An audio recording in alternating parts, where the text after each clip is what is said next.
Agora nós vamos fazer um resumo sobre a análise de mercado.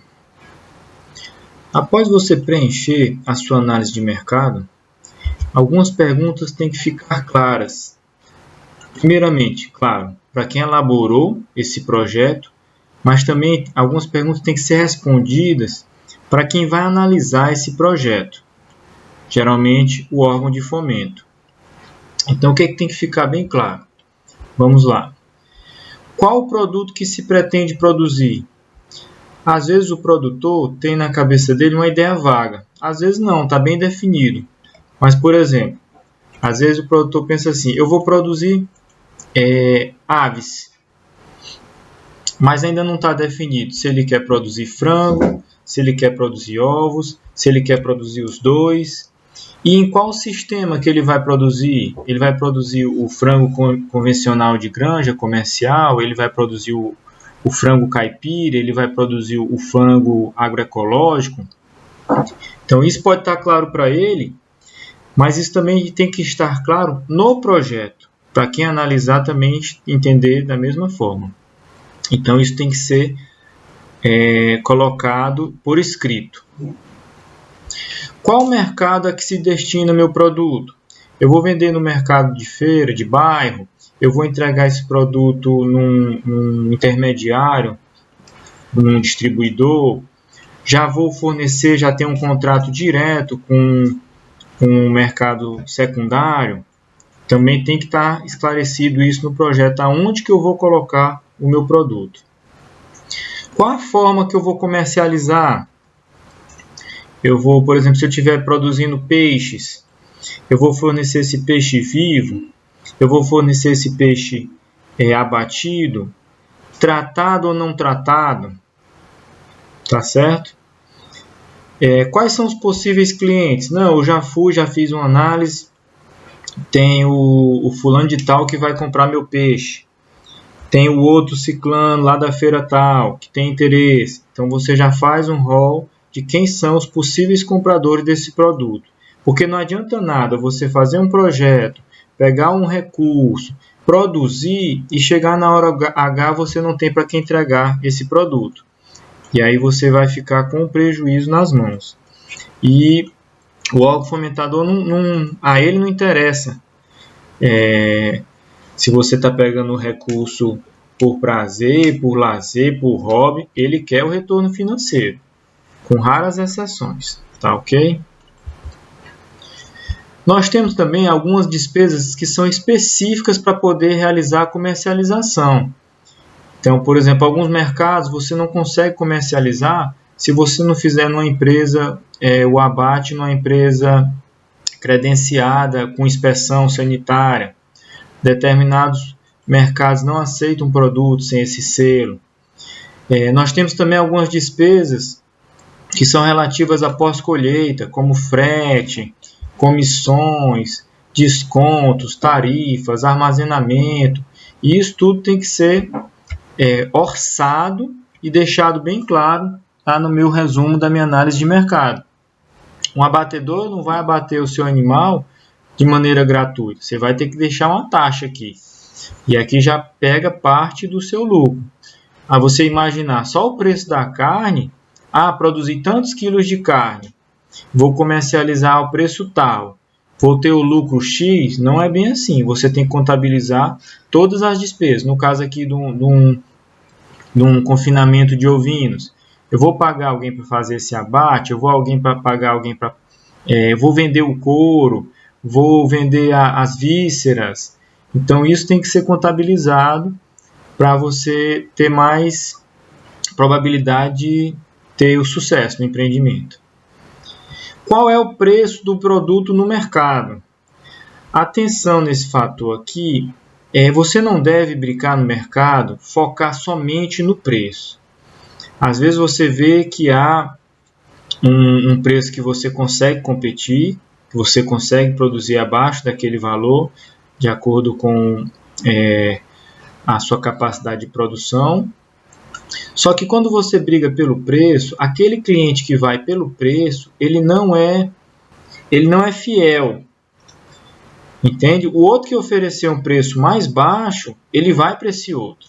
Então você tem que focar em outras qualidades desse seu produto para você fidelizar o cliente. A gente vai falar algumas dessas qualidades.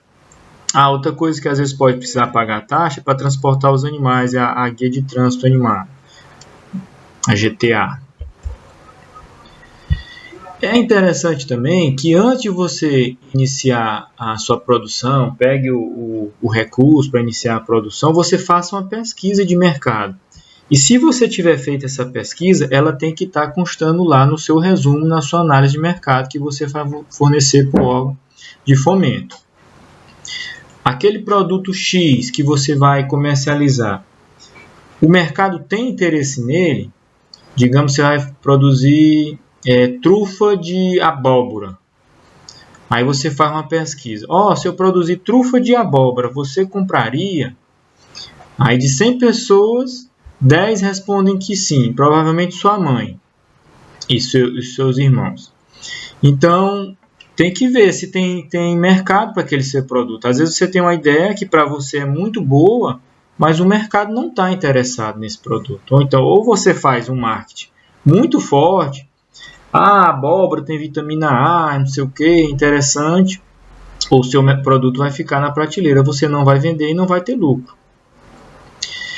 A relação entre preço e sazonalidade, ela pode apresentar tanto vantagem quanto desvantagem. Isso tem que ficar claro também no projeto. Por exemplo, se você for fazer um milho verde para comercializar, para fazer irrigado, aí você vai vender esse milho verde na entre-safra. Então, enquanto a safra tradicional fica nos meses de fevereiro a junho, digamos, e o preço desse milho é X, quando você faz um projeto de milho verde irrigado, você vai vender na entre-safra a um preço Y, provavelmente mais caro, porque quando é na época das águas, todo mundo tem o produto milho, mas quando é na época de seca, são poucos os fornecedores desse produto, então você consegue ter um preço diferenciado e aumenta o seu lucro, torna o produto mais interessante, comercializar aquele produto. Também pode ser o contrário, se você vou fazer um projeto de milho de sequeiro, e aí eu faço para vender o milho somente na safra, o preço desse produto vai ser mais barato. E aí, com certeza, isso vai impactar na minha capacidade de pagamento lá na frente. Outra coisa que a gente tem que deixar claro no projeto são algumas exigências de mercado em relação ao tipo de produto. Essas exigências podem ser de aspecto sanitário, pode ser aspecto qualitativo e aspecto quantitativo. Vamos dar exemplo. O aspecto sanitário a gente já falou, né? Um produto que não tem um selo de inspeção sanitária, a priori ele não poderia nem ser comercializado. Ele é comercializado, produtos in natura podem ser comercializados sem esse selo, mas alguns outros produtos até in natura não podem. Fruta pode, cheiro verde pode, mas quando a gente já vai para um produto beneficiado, como carne, como uma cajuína, como um vinho, você tem que ter um selo. E se você não tem, você está até incorrendo em crime, podendo ser penalizado, receber uma multa. Então, o produto que você vai produzir tem essa exigência? Tem. Para eu atender essa exigência, quais são os aspectos que eu vou ter que estar atendendo? Eu vou ter que fazer um abatedourozinho com azulejo, com o gancho, com a canaleta para escorrer os dejetos. Então, tudo isso você tem que visualizar. Alguns aspectos em relação a dados quantitativos. Por exemplo, alguns mercados não aceitam carcaça de suíno muito grande. Então, não adianta você abater um suíno com 130 quilos que o mercado não absorve aquela carcaça. Isso é muito comum no mercado interior. Ele quer um animal pequeno. Às vezes ele quer comprar o animal inteiro. Então, ele quer comprar o leitão inteiro. Então, ele quer um produto menor. Ele não quer comprar um leitão de 100 kg, de 130 kg. Então, você tem que verificar se você vai conseguir vender esse animal nesse mercado para atender esse mercado. E aspectos qualitativos. Por exemplo, algumas frutas. Se você chegar com fruta amassada, fruta com aspecto excessivamente maduro, ou então que já passou do ponto, você também não vai conseguir comercializar. Então você tem que observar isso também no momento do projeto. Outra coisa que você tem que observar, o grau de competição no mercado. Então você pretende vender, digamos, tangerina. E lá na sua região é a terra da tangerina. Ou então bem aí próximo vocês têm, por exemplo, a melancia. Tem ali Jatobá do Piauí, a terra da melancia. Na época da safra, todo mundo tem melancia. Então você tem que procurar se diferenciar de alguma forma do seu concorrente, senão você vai ficar amarrado no preço e está competindo por centavos. E aí seu produto também pode ficar empacado. Qual a vantagem competitiva do seu empreendimento em relação ao concorrente? Você tem algum diferencial? Você vai oferecer algum diferencial? Qual? Isso também tem que ficar claro. Digamos que você vai produzir hortaliças. Eu estou produzindo hortaliças, mas minhas hortaliças são orgânicas. Eu tenho o selo de orgânico. Então você já está um passo à frente daquele seu outro fornecedor, daquele outro concorrente. Eu tenho o selo de inspeção. Eu vendo a carne suína, eu vendo a carne bovina, mas o meu produto é inspecionado. Também já é uma garantia, eu já estou um passo à frente. Eu tenho um selo de garantia. Eu transmito uma mensagem de qualidade para o meu consumidor.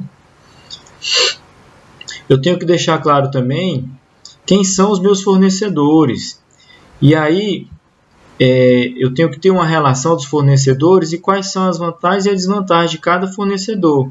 Eu tenho que estar procurando fornecedor que me forneça minha matéria-prima mais barata, sim, mas também avaliar outros aspectos. Por exemplo, se o meu fornecedor vai entregar esse produto para mim na minha porta, se esse meu fornecedor tem um selo de inspeção, se tem um selo de produção orgânica, que também eu já posso agregar esse valor no meu produto. E dependendo do produto que você vai fornecer, talvez seja interessante você colocar informações a mais. Então, se você tem um produto que não é tradicional no mercado, se você está trazendo algo inovador, nem o órgão de fomento vai saber avaliar esse produto. Então, você vai ter que incluir outras informações que transmitam tanto a viabilidade técnica quanto a viabilidade comercial e se vai ter realmente demanda para esse seu produto. Então, você tem que deixar isso bem claro na análise de mercado.